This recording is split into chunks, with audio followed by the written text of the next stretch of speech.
Good afternoon, YouTube. So today I'm going to do a quick sort of review and a run through of the bike that I've got here.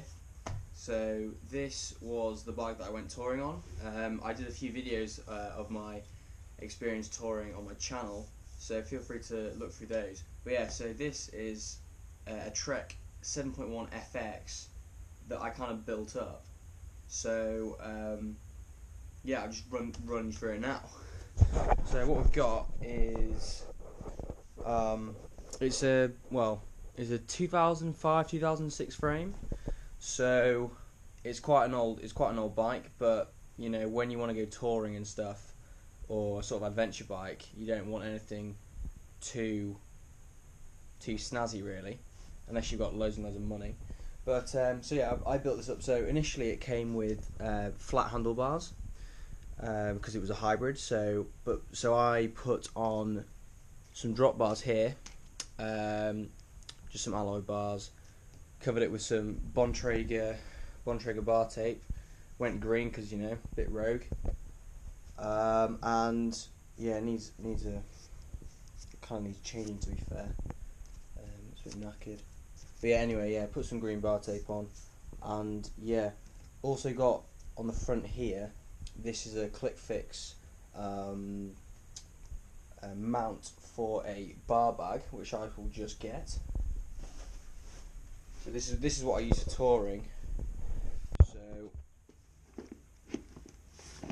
that clips on as so, and therefore you can. So it's a good bit of storage there. You can just keep loads of stuff in there. That's quite a good thing to have, really. I mean, the bike that I've got, it's good for touring because it's got a triple chainring at the front. I believe the little ring is a 28, which is ideal if you sort of climbing up hills on a really heavy touring bike when you're absolutely knackered. So that's pretty good. And then I'm running. I put on SHIMANO CLARIS here, which is triple. CLARIS isn't the best, but I think that if you're wanting to build up a bike for cheaps, CLARIS is probably the way to go. Yeah, I got a stem on here, probably like 80mm or something. Yeah. Running 8-speed on the back, so I've got a 32 big cog, which is what we want, because spin to win, right? And then yeah, Shimano ACERA. This was the original rear mech that it came with on the bike, so it's not too bad. Probably needs a bit of indexing. Also got TEKTRO, Shimano TEKTRO V brakes. These are actually really good stopping power in the dry, but you know, make sure they're running correctly. I also installed some barrel adjusters some inline barrel adjusters here for the front and rear mech, and then I nicked the saddle from my brother. I think he got it for like a tenner. There's a bit of play. I think that's from the seat post though. This wasn't actually the original seat post that I took touring, but yeah, does the job. And then wheels are just average, but 35mm tyres. So it's just like a really good tyre for touring, really, because it's really comfy when you're on the road. You don't need to. You don't feel the potholes as much as if you're on a road bike, and but yeah, decent tread. Probably need to get some new ones, but still decent tread. It's quite a race. I'd say it's quite a racy. It's a racy sort of hybrid adventure sort of bike, really. Yeah, it's all right, really. And you know, I sort of ran these at like 80 psi when I was touring, and yeah, they roll quite fast, really.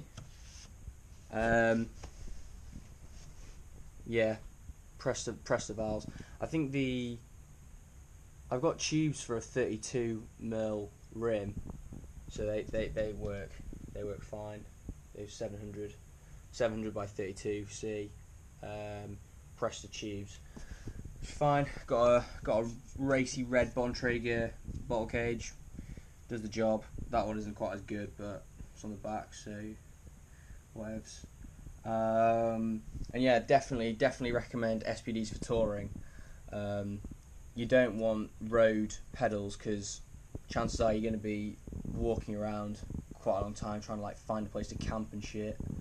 So SPDs are the way forward. The shoes that you get with them are quite comfy, and you can walk around and not look like an idiot going around the supermarket when you're absolutely knackered. And then also the frame came with mounts for came with eyelets for mud guards and also for a rack, which I have mounted. I did have a slight issue with the rack on the back. This is the remnants of the rack there that snapped when I was in Belgium. Yeah, that was an interesting bodge, really. But yeah, it's a solid bike, really, and I'm not just going to use this bike for touring. It can be used for commuting. It can be used for cross. You can do cyclocross on this. I know the brake cable runs on the bottom of the top tube, but it's not really an issue. You could just like put some padding there or something to shoulder it better. I know that could be possible. Yeah, it's only 51cm frame.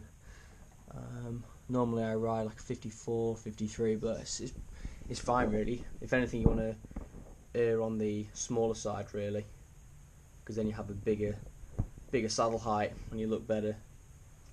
But yeah, it's a pretty solid bike, and I definitely intend on doing some epic gravel stuff on this because it's just such a great bike for multi-terrain riding. You know, it's great on gravel tracks especially, faster than a hardtail, and yeah, it's a good solid bike. But yeah, thanks for watching guys, and see you soon. Cheers.